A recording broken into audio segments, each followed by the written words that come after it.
The governor of the state of Missouri now approaches the chamber. Governor Nixon delivered his annual State of the State address in front of lawmakers, well-wishers, and others as he laid out his legislative agenda and more for the 2013 legislative session. Lawmakers received the speech with raucous cheers and pensive stares. During his primetime address, Nixon also presented the General Assembly with his budget for the upcoming fiscal year. The majority of the speech was focused primarily on the state's budget and spending, and the budget chairman may or may not have early numbers on this, but I believe that the governor proposed one of the largest, if not the largest, state budget ever. So I have some concerns about that. The governor's budget calls for funding increases in several areas, including more than $100 million for K-12 education and more than $30 million for higher education.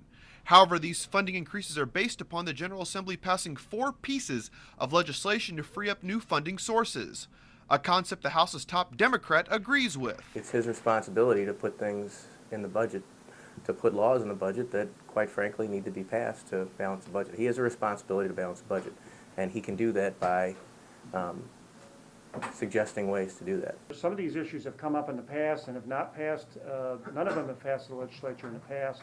I don't know if there's likelihood that they'll pass this year, but that's $164 million.